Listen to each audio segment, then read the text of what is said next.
Bonjour à toutes, bonjour à tous. Le podcast sur le football. Le PC, c'est un podcast sur le football américain. La NFL, sur le football universitaire. News, mock draft, discussion pour thème, n'importe quel sujet de réflexion. Ce sera toujours un format très court. Alors, on perd pas de temps parce que je suis pressé.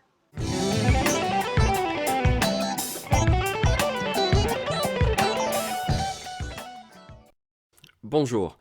Hier, on a fait une équipe de sous-côté en défense, donc aujourd'hui, on va faire le même exercice mais en attaque.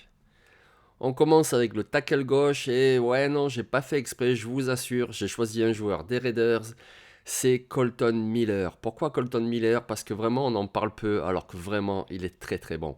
En 2021, il a joué 1070 snaps, il a concédé seulement 4 sacs, il a raté simplement 2,4% de ses blocs.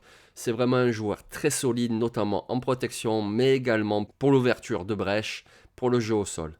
De l'autre côté, j'y vais avec un joueur un peu atypique, puisqu'il est australien, il nous vient du rugby, c'est Jordan Mailata, le joueur des Eagles. Alors certes, en 2021, il a concédé 6 sacs, mais finalement en 14 titularisations, il a concédé que 20 pressions. C'est un très bon joueur.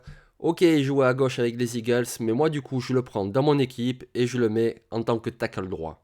Il a une grande marge de progression, c'est vraiment un joueur à surveiller.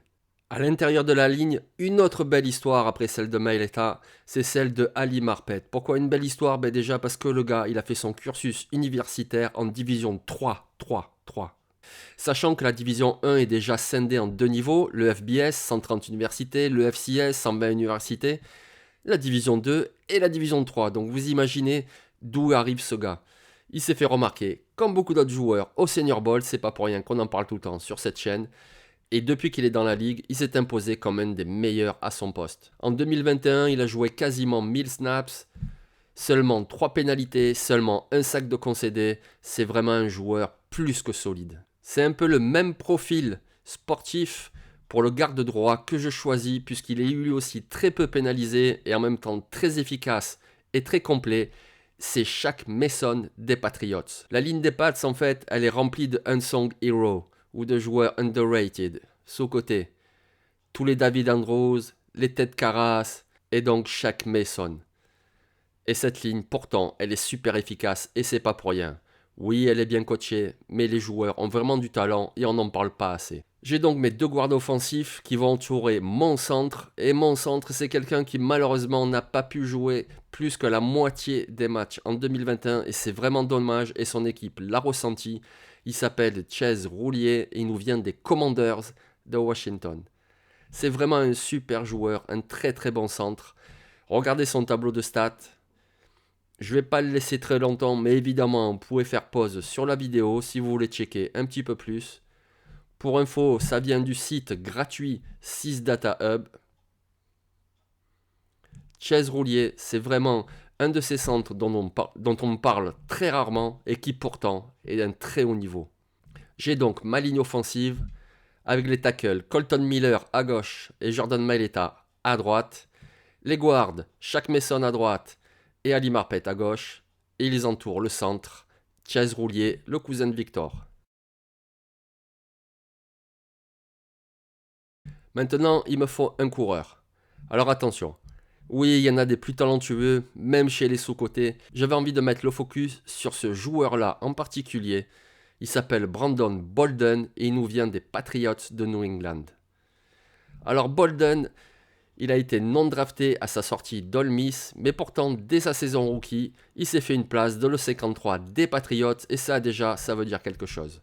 En 2021, il a signé plus de 5 yards par portée et surtout 10 yards par réception. En tout, 41 réceptions, 406 yards et 2 touchdowns. Donc voilà un coureur qui est costaud, qui peut courir et qui sait aussi attraper les ballons. C'est vraiment le profil du running back moderne.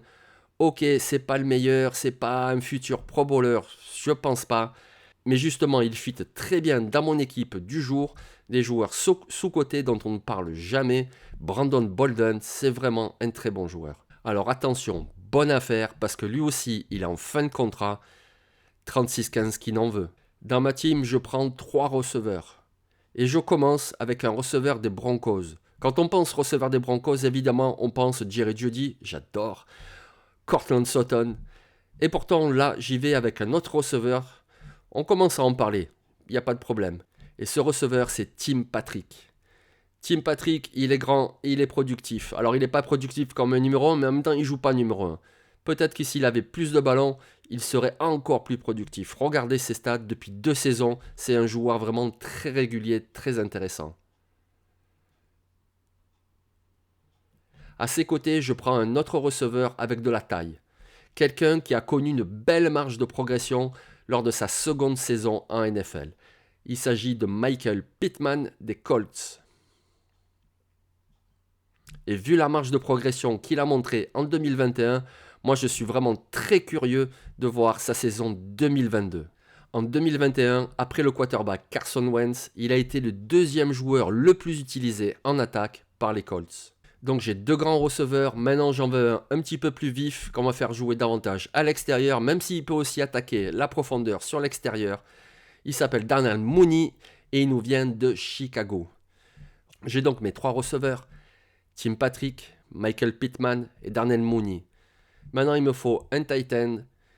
Et pour cette position, je vais dans le Texas, à Dallas, et j'y vais avec Dalton Schultz. En 2021, Dalton Schultz a gagné 800 yards, dont 350 après réception. Il a signé 8 touchdowns. Ok, c'est pas le meilleur, mais il fit tout à fait dans mon équipe des joueurs sous-cotés parce qu'il est vraiment très bon. Il perpétue la tradition des excellents tight ends issus de l'université de Stanford. Pour faire jouer tous ces gars-là, évidemment, il me faut un quarterback. Et quand on cherche un quarterback sous-coté, c'est vraiment la position la plus difficile parce que soit ils sont pas bons, ça sert à rien, ou soit, oui, je vais pas prendre Aaron Rodgers, il est pas sous-coté, ni même Joe Burrow, même Matt Ryan, est-ce qu'il est sous-coté? Donc du coup, j'y vais avec Dak Prescott des Cowboys. Est-ce qu'il est vraiment sous-coté? Est-ce qu'il est coté à sa juste valeur? J'en sais rien, vous le direz.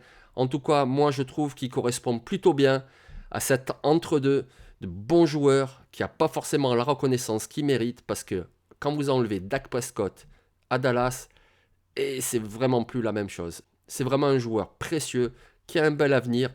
C'est quelqu'un qui ne figurera peut-être jamais dans le top 5 des quarterbacks en NFL, mais pourtant on sent bien qu'il a le potentiel de conduire son équipe tout au bout. Donc voilà, je vous remets mon équipe. Évidemment, discutez-la, vous aimez tel choix, vous aimez pas tel autre. Donnez vos joueurs. Ah, tu aurais dû parler de celui-là ou de celui-là. Et nous on se donne rendez-vous demain où on fera donc une mock draft complète d'une équipe. Ciao. Abonne-toi sur YouTube. Abonne-toi sur Twitter. Et si ça te plaît, donne-moi un peu de force. Mais fais vite, je suis pressé.